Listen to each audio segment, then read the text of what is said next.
I'm half Guyanese, and when I went home to Guyana for the first time last year and kind of explored how the Amerindians work the space, there was so much knowledge there, and there was so much that they knew about the space and the savannas and the jungles that it made you feel so disconnected as a city boy from London, understanding like how our city works from an environmental space.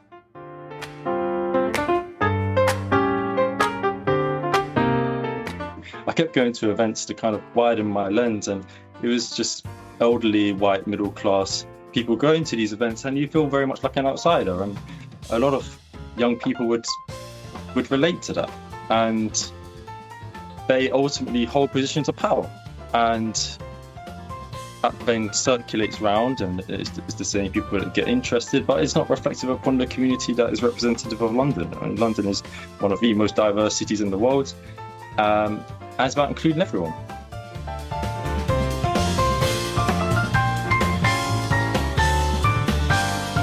The next step is to try and now kind of normalize that so that the stigma of going outside can kind of be erased altogether, so that young people can talk about climate change issue and talk about nature being outdoors in something that is normalized.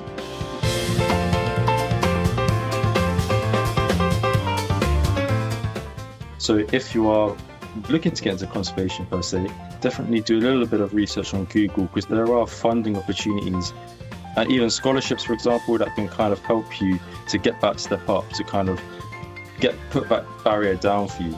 And again, it kind of comes to talking to people and the connections you make whilst you're in the sector to kind of get your first foot in the door. And a lot of it, as always is the case, is getting to know people.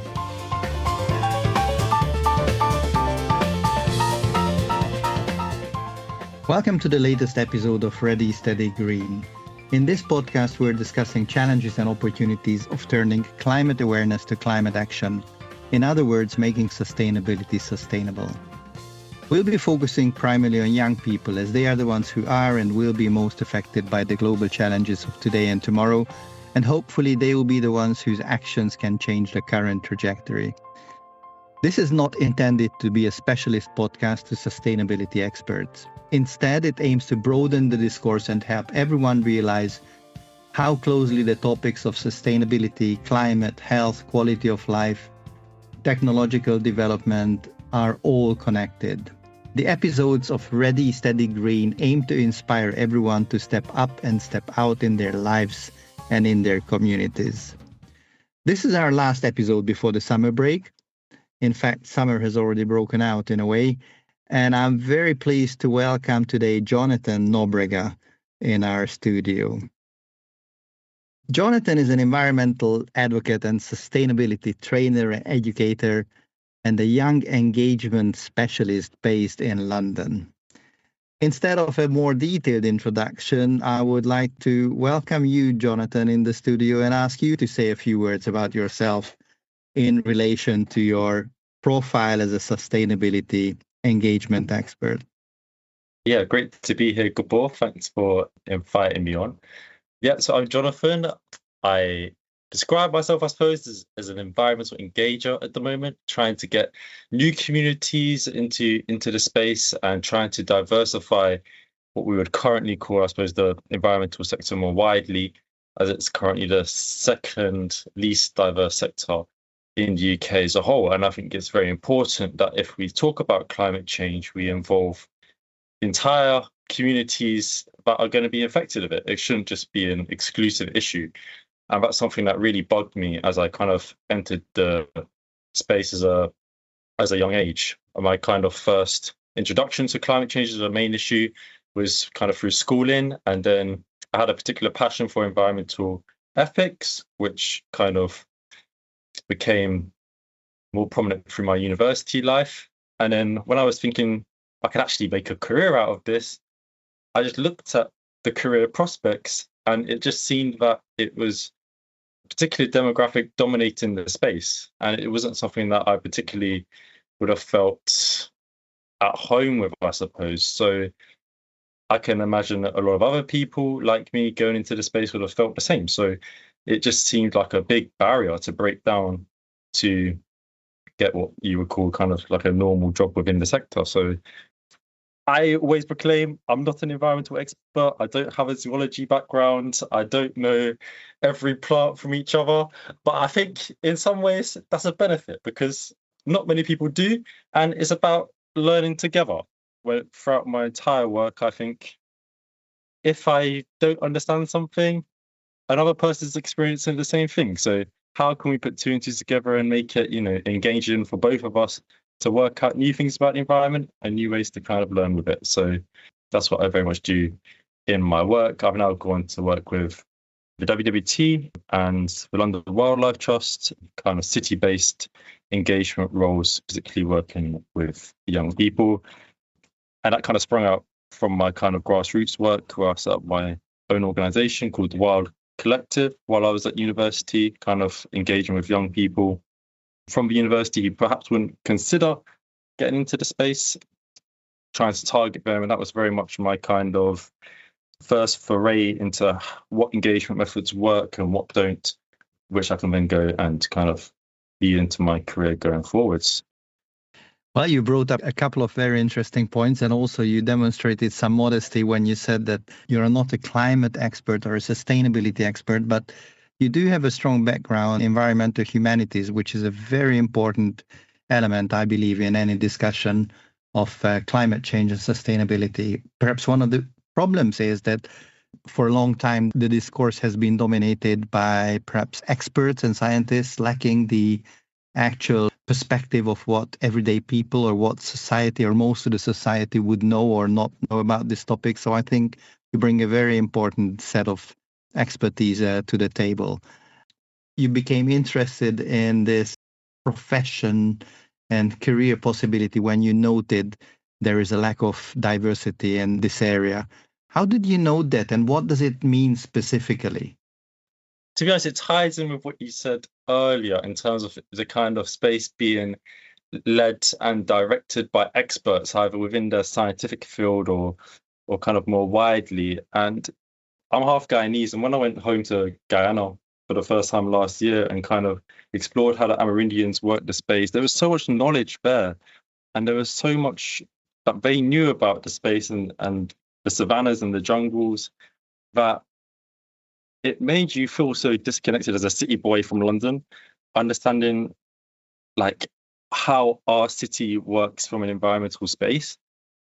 But I suppose, kind of back to the question, it kind of makes you think, why is that? And again, it's because there is very little representation within the space environmentally. I mean, I remember going kind of when I first wanted to explore going down the environmental route, I kept going to events to kind of widen my lens, and it was just elderly, white, middle class people going to these events, and you feel very much like an outsider. And a lot of young people would relate to that, and they ultimately hold positions of power, and that then circulates round, and it's the same people that get interested, but it's not reflective upon the community that is representative of London. I mean, London is one of the most diverse cities in the world, and it's about including everyone.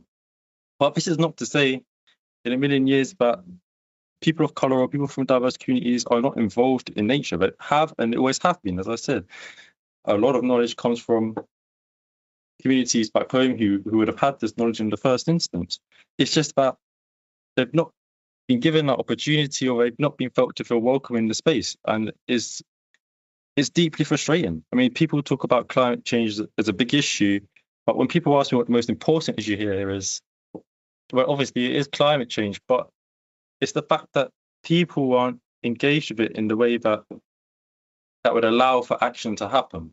And I feel that disconnect is quite troubling, because I speak to a lot of my friends and they feel like it's a non-issue because someone else in a big skyscraper is going to sort out issues for them because they've got the kind of expert lens and gaze on it, which you don't need to have that kind of expert lens and gaze to be able to make a meaningful impact on the wider environmental issue.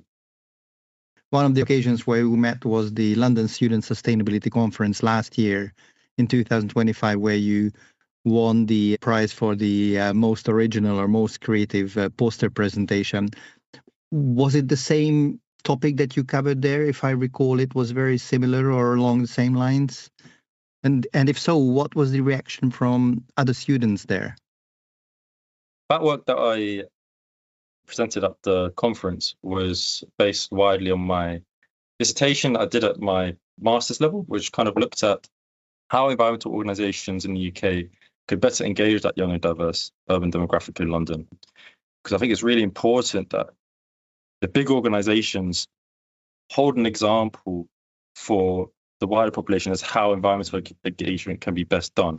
So it explored a lot of issues that they could help to alleviate, a lot of barriers that they could break down, looking at things like safety within urban environments, geographic access within the London area, race and ethnicity and how that could have problems with people going into the space, and also kind of more societal expectations amongst people and where environment ranks upon that. So I think that those kind of four factors are something which these environmental organizations need to look at before they even step out to make that kind of engagement with diverse communities in the first instance.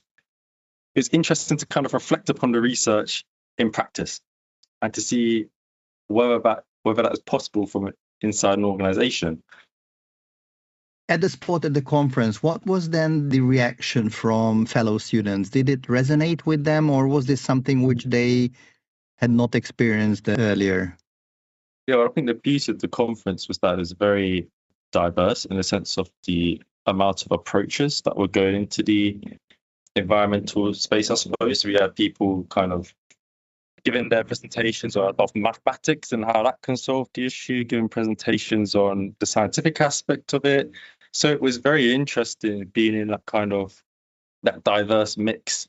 And I think one of the reasons why my work kind of stood out a little bit more is the fact that it connected all of those different disciplines together.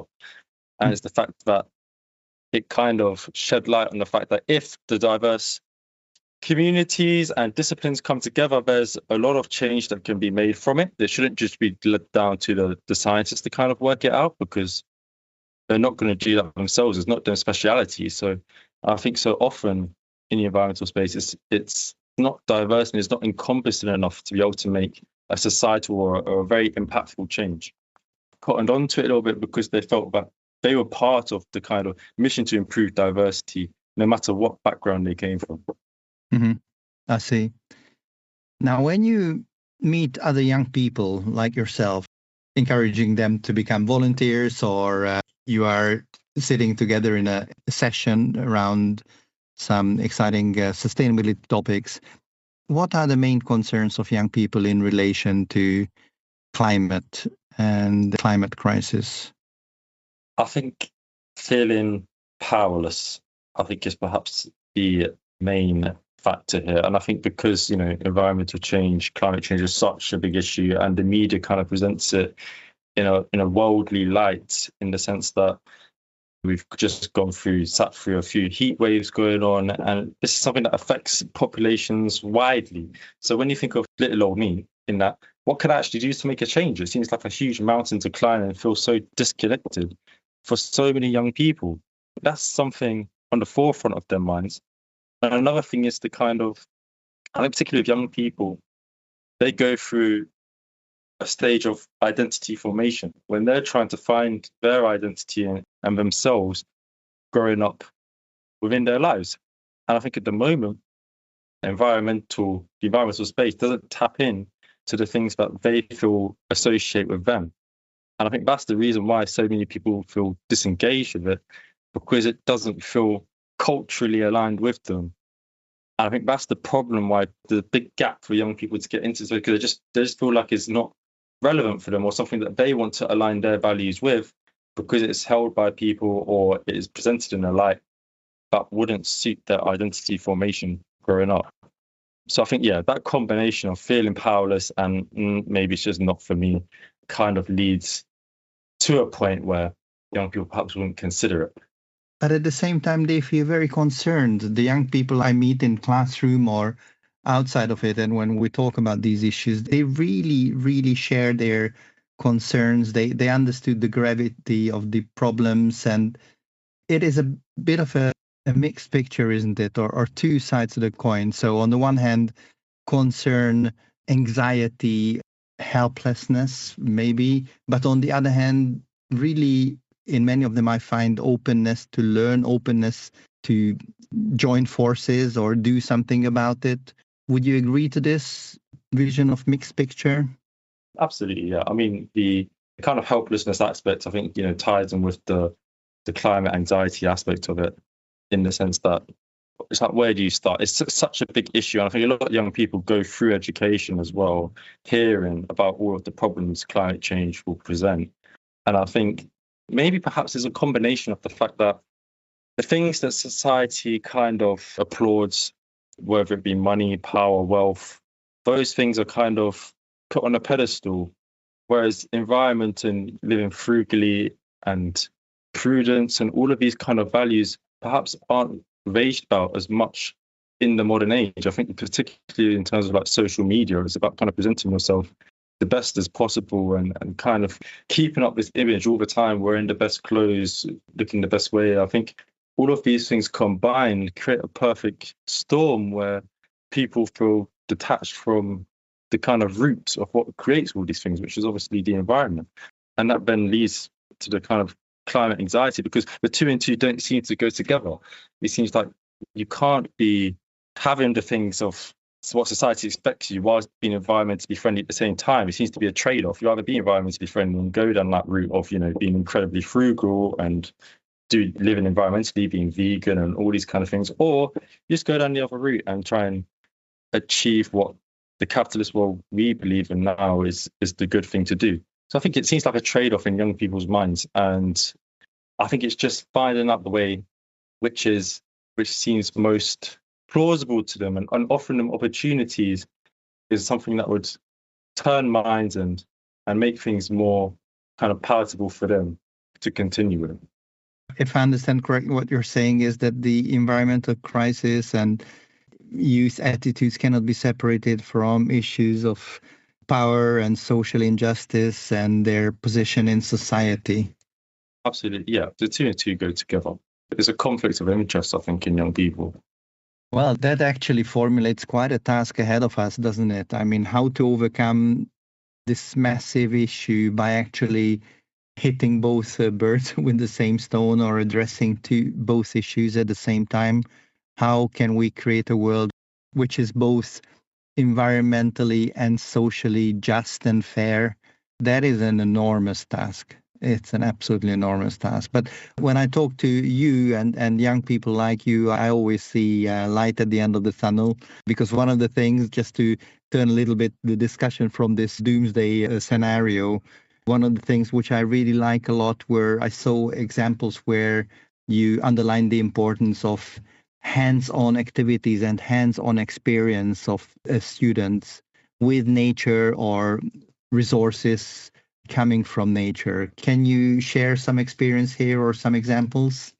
So a lot of my works, as I say, kind of the initial society I launched was called the Wild Collective, and it was about getting university students from Roehampton, which we both know very well, to kind of use the environment as a source, not necessarily as a kind of preachy, let's go outside, learn about nature kind of way, but a way for them to kind of step out of the classroom, take a walk. We did a walk every Sunday, explore kind of what nature London has locally, but it's also a good chance for them to meet new friends, get outside, experience the benefits of nature connection, which kind of reduces, scientifically proven to reduce stress levels, make you feel more positive, be uplifting, lots of physical benefits to it as well. And again, it kind of blends with that kind of cultural and social aspects, in the sense that they're going, having a good time, making new friends, experiencing something new. But the second kind of aspect is that they actually left learning something new about the environment as well. So it's a way of kind of bridging the gap together so that they can then think about the environment in a way that is more, as I say, palatable and more kind of aspiring for them. And that's a technique that's not just used by me. It's very much in the grassroots space. There's a lot of these organizations that are kind of using this technique in getting more young people outdoors and experiencing the environment. And that's also uplifting and positive at this stage. And I think the next step is to try and now kind of normalize that so that the stigma of going outside can kind of be erased altogether, so that young people can talk about climate change issue and talk about nature being outdoors in something that is normalized. Because a lot of the times when you talk to a young person who's perhaps not connected to the issues, they say, "Oh, that's not for me," or "Oh, that's a bit weird. That's for David Attenborough type people." It's about getting rid of that and saying, actually, this can be discussed at a very normal level. Like, it's something normal for young people to do. And I think we're getting there, but it's now time for the top. It's time for the big nature organizations at the top to take heed of that and to kind of platform them so that we can normalize the discussion of this amongst young people more widely. Similarly to how sports has actually reached already an important stage, do something similar with nature as such, and how to make it fashionable to be outside and in nature.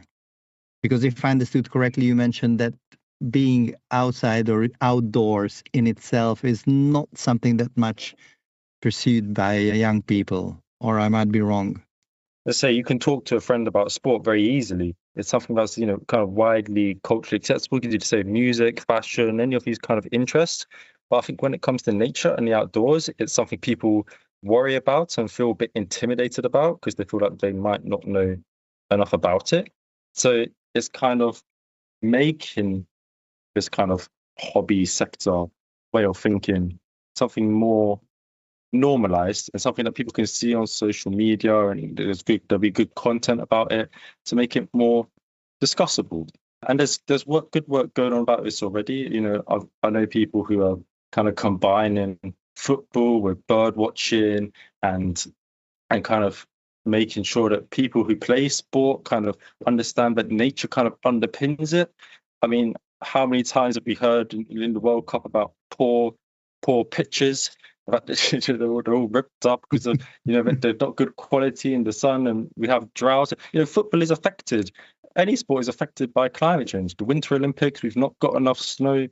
Yeah, it's about making people aware of that so that the two and two go together. And that's the perfect kind of blend of culture and blend of thinking that would then create a diverse discussion on the environmental debate and make it more normalized and push action for it.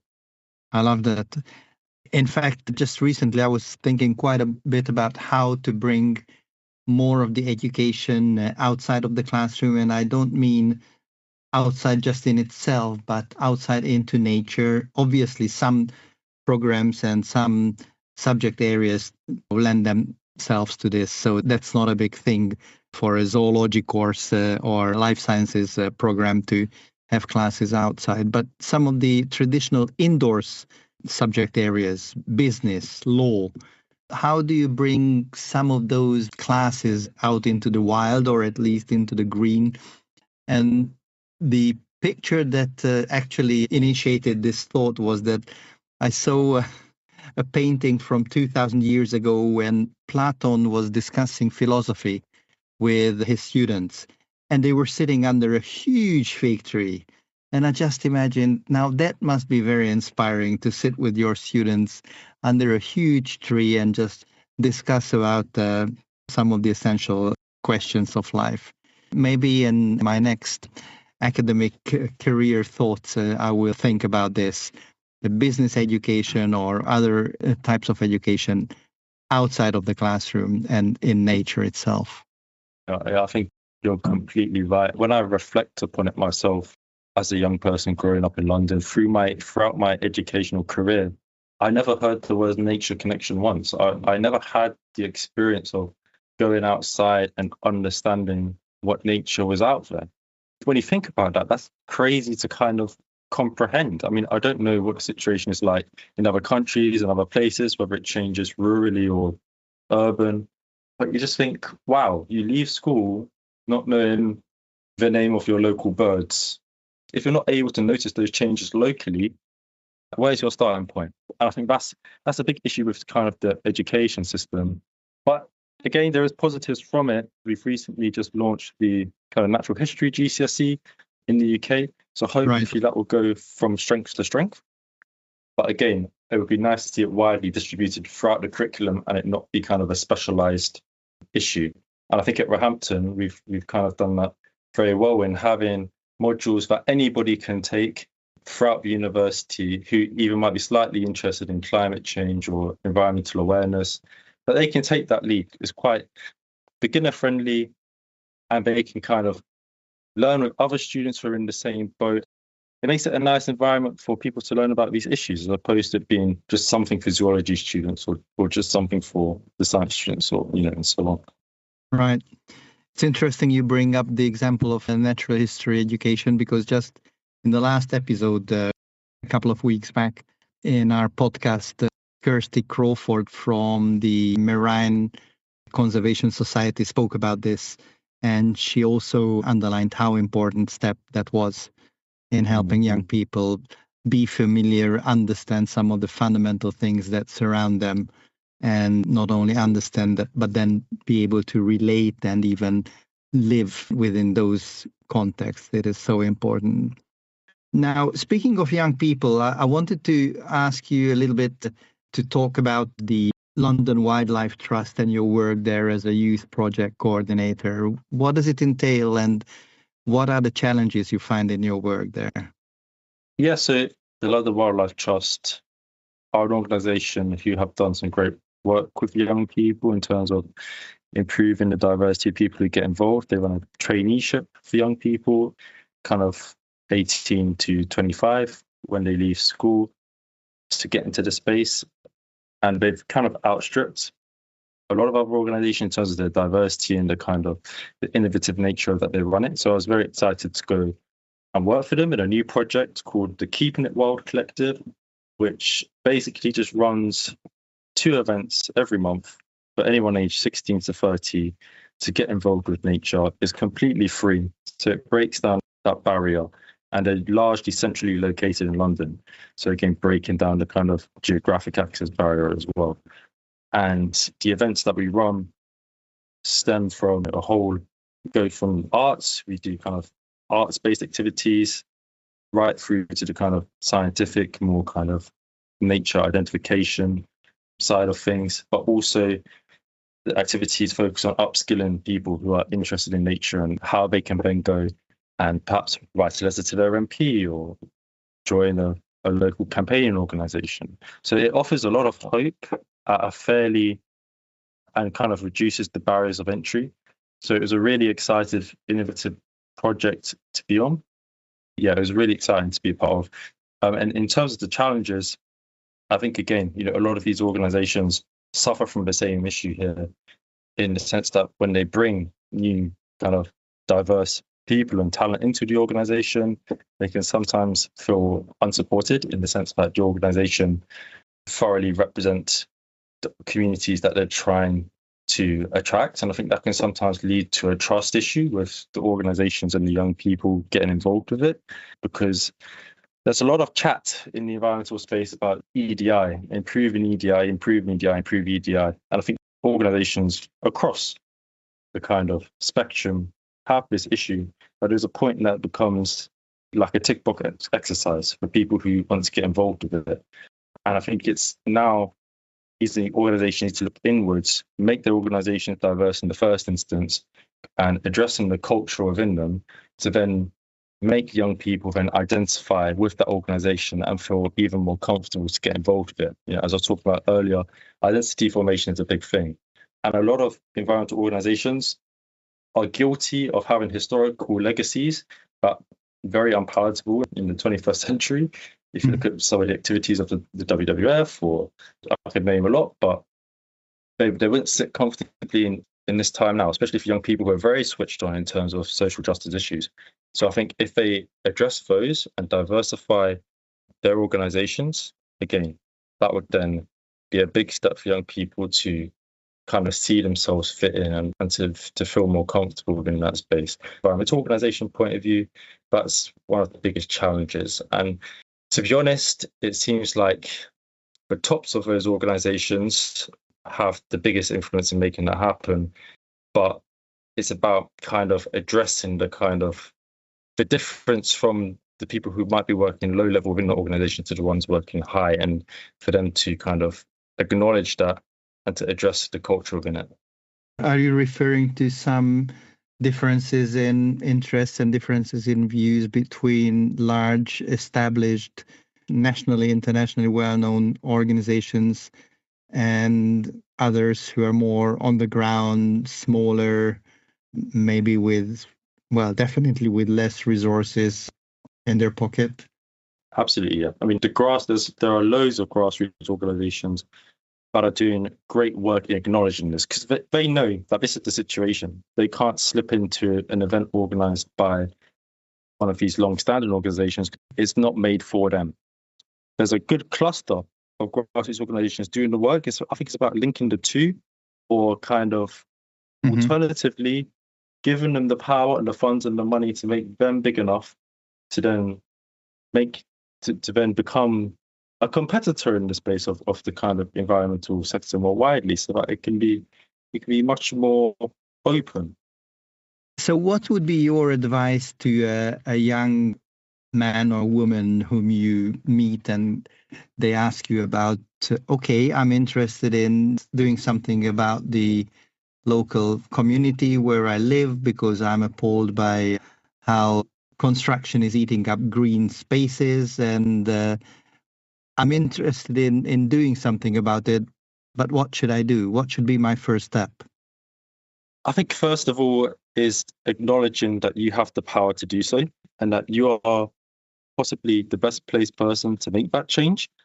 I think sometimes young people feel discouraged in the first instance, that they feel like they're not big enough to kind of make the impact. But if you look, people like Greta Thunberg, look how young she was at school. She's now well known across the world. It's young people are wanting to be heard, and if you make that step, then you very well can make that change. So it's about having that confidence within yourself that you're very much needed and wanted in the space. And I think it's definitely identifying your issue, whether that be locally, and then just going about that in the right way, not being afraid to ask for advice, because there's plenty out there. Not being afraid to be a disruptor either, because, as I say, there's a very traditional way of doing things within the sector more widely. And if you're a disruptor, you become much more a breath of fresh air, shall I say. You're offering a new perspective that perhaps wouldn't be known otherwise. So just having that confidence, that belief, and connecting with other young people who are in the same boat of you, I think you'll go on and make a world of difference. If you want to make change, much of it really depends on how ready you are to collaborate with others, right? For sure. Collaboration is everything, because you'll realize the environmental sector, we're just clustering it in one bubble here, but everyone has an interest in a specific aspect of it. So the more and more people you talk to, the more and more links you can create, and the better it will be for you to reach your overall goal. I would like to break our discussion a little bit and invite you to a game. So this is now episode 15 of our series of podcasts. And I would like to bring a couple of terms, or even just one word, all starting with the 15th letter of the alphabet, which is letter O. So I'll be telling these words or terms, and I would be curious to hear from you in about 1 minute maximum. What associations do these terms or words bring to you in relation to sustainability? What comes to your mind? What action, problem, dilemma, innovation, whatever pops up in your mind, okay? You ready? Let's go. All right. So the first one is oxygen. Of course, what else could the first word be with letter O? It's oxygen. What comes to your mind? Oxygen. Well, I think for me, I'm thinking of it from the environmental humanities point of view, in terms of who talks the most in the sector, who has the most oxygen, who has the most power when it comes to saying these things. I think it's very important to know that. Very important to know where you belong in the space. So who holds the oxygen, and how your oxygen can make the most impact within the environment as well. Use it wisely. Okay, now that's a very interesting point, and I'm glad you brought the humanities perspective in here. Excellent, I thank have you. to. I have to. Yeah, sure. So the next one is overconsumption. It's a tricky one because I think it's something we're all guilty of, right? We're all we're all guilty of, you know, marketing. We're all guilty of advertisements and wanting to have the nicest things. But I think it's about, as I said, as I was kind of referring to you earlier, kind of making that kind of frugalism and that kind of prudent lifestyle look much more cool than it is already, and leaning into individualism, saying that you are perfect as you are. You don't really necessarily have to consume something that you are told to consume for that benefit. It's a very tricky one to kind of change, but I think it's definitely something we as a society have to kind of lure towards and to kind of see something as ideal as opposed to consuming and consuming and consuming, because that's just going to lead us to a tragic end case. Okay, thank you. And the last one are the oceans. What comes to your mind here?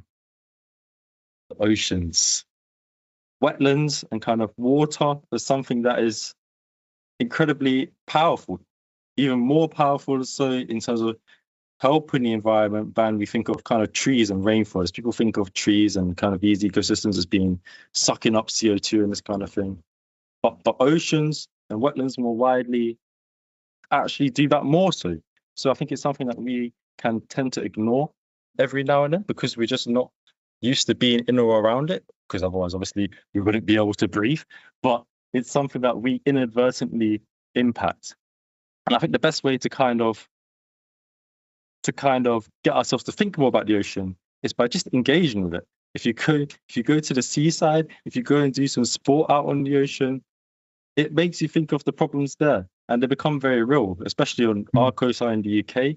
There's a lot of kind of trash that goes into it. There's a big conversation at the moment about the kind of sewage companies. And once you see that happen with your own eyes, it makes you much more turned on with the kind of issues the oceans are facing. Yeah, oceans, just go to the sea, observe yourself, and it'll be something that you'll be into just as much as going to your local nature reserve. But it's something we can sometimes forget about as a wider ecosystem. That is such a valid point, what you just mentioned here about seeing things for yourself and then realizing, the real issues. There's nothing like that. You reading something on social media or a TikTok video or pieces of news from radio, it's nothing compared to experiencing things for yourself and learning both for the good and the bad. I mean, as you said, a day in nature can revive one's soul and body incredibly, but seeing deploration on the other hand in nature, at the ocean, in wetlands, wherever, is something which can really be shocking and very disturbing in a way.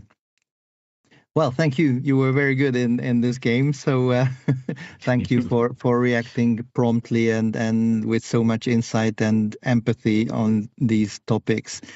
Now, in the last part of our conversation, I would like to take my academic and employability hat on a little bit and ask your insights into green careers and having a job in related to sustainability. And here I refer to sustainability in a wider sense of the word, so not necessarily in environment as such, but in a wider range of issues. What does it take for someone to be able to enter these areas of work, and what makes a good sustainability professional? Can you share what you have seen and what you've experienced and what you have done yourself? Yeah, for sure. And I think first it's important to kind of address the fact that a green career is such a huge, it's literally any career that could have a sustainability element attached to it. So it's quite difficult to talk about in such a broad sense. But it's also great to say that even if you're into law, even if you're into business, even if you're into, I don't know, history, sustainability can be touched to any of them and will be very directly relevant for you as an individual within those sectors. And we need your kind of support from whatever sector you're coming from. So if you're worried about, I might not have the best expertise to become a sustainability professional, you do already, just by working in whatever space or field that you're in. I mean, in terms of green careers, we're being told all the time that it's a growing sector. Do you think of kind of the technologies that are developing in kind of fighting and tackling climate change? So there are jobs there available as well. It's the fastest growing sector. You'll hear this very, very regularly. So the jobs are there. But at the same time, it can be very difficult to get into. Obviously, I kind of focus and specialize in kind of conservation kind of field, particularly within the charity sector.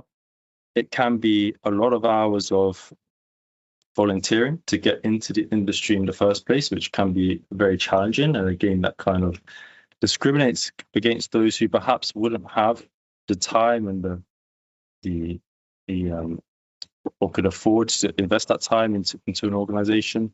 So it can be difficult in certain pockets within green sectors to kind of get your foot in the door. But at the same time, there is recognition of that. So if you are looking to get into conservation per se, definitely do a little bit of research on Google, because there are funding opportunities and even scholarships, for example, that can kind of help you to get that step up, to kind of put that barrier down for you. And again, it kind of comes to talking to people and the connections you make whilst you're in the sector to kind of get your first foot in the door. And a lot of it, as always is the case, is getting to know people. It certainly was the case for me, getting to know people, having those conversations, and then you're kind of recommended to a point that you get the job, whatever that may be. And again, this isn't the same for every single sector. What should I say? Like mini sector within the main green sector. So it can be different across the board. But what is important to know is that there is a need for you, I think, in the first sense. And if you have that passion, follow it and you will get there eventually.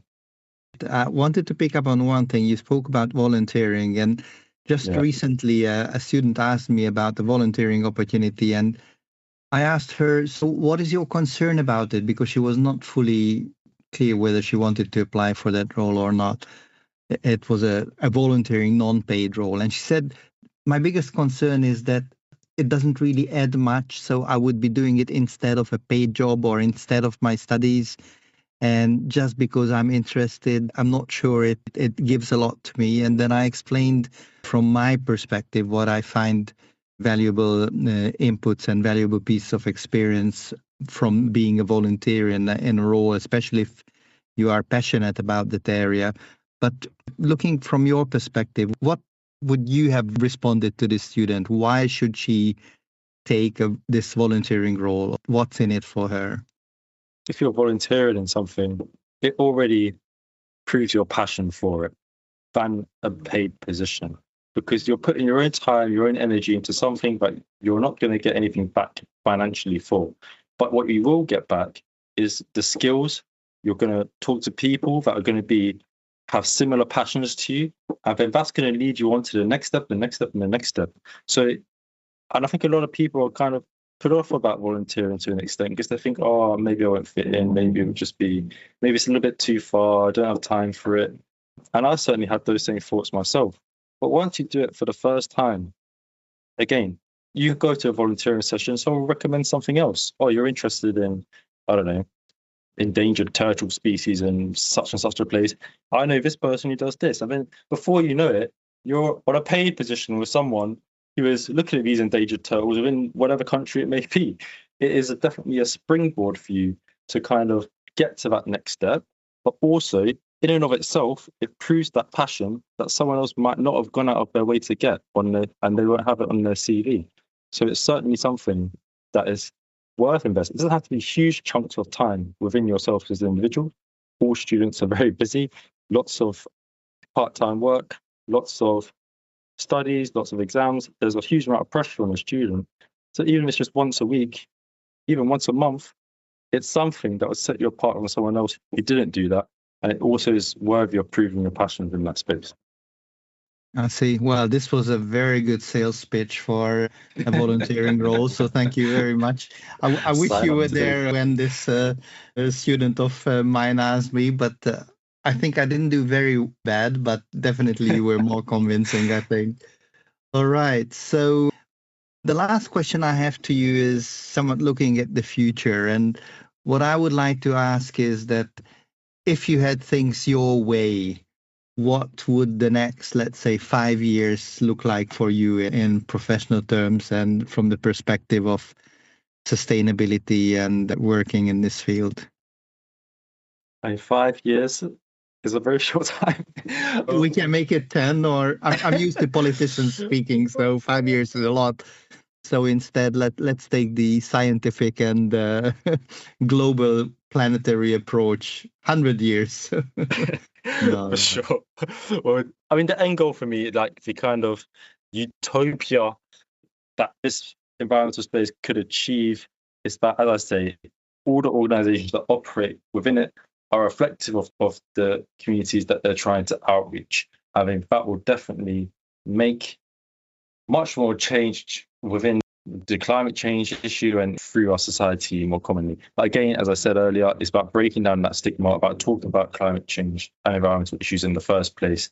So if it's raised a lot more across the kind of cultural spaces where we find ourselves normally, and it's something that can be weaved into discussions, then that's what's going to make the impetus for change. And it needs to be clipped onto absolutely everything we do day to day within life. As if we think of something, if you go to the shop and you buy a bag of potatoes for 70p, you're thinking of that as the issue for yourself. Are we also thinking of the kind of environmental aspect it would have, the kind of damage it could do for the environment, the kind of benefit it could do for the environment? If you can have that way of thinking and everyone is encouraged to do the same and feel comfortable to do so, then it's going to make change on a rapid scale, which we're perhaps struggling to do as much at the moment. But diversity really is at the core of everything within this sector, and I will keep preaching this throughout the rest of my career, because if you don't have the right perspectives, if you don't have everyone on board, then your change will always be limited. What I say all the time is, if you plant loads of flowers and the next day someone tramples on them because you didn't engage them and they were unaware of it, then your time is effectively worth nothing. So it's about engaging other people, about letting them know, and about making them feel comfortable in the space.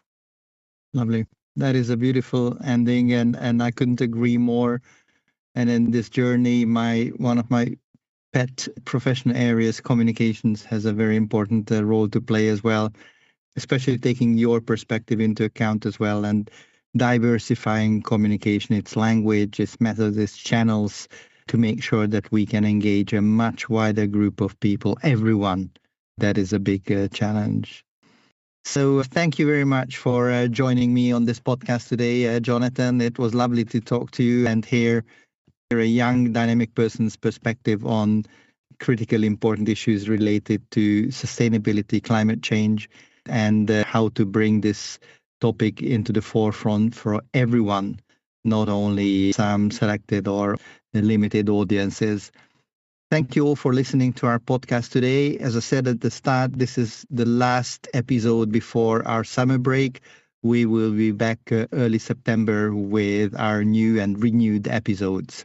If you liked it, make sure to follow it on your favorite podcast platform, share it with your friends, and invite others to listen to it as well. You can also listen to our earlier episodes, and feel free to send me a message. Who would you like me to invite as our next guest? Help us get the message through. We all need to act on sustainability now. This was Gabor Sarlos with Ready, Steady, Green. Bye for now.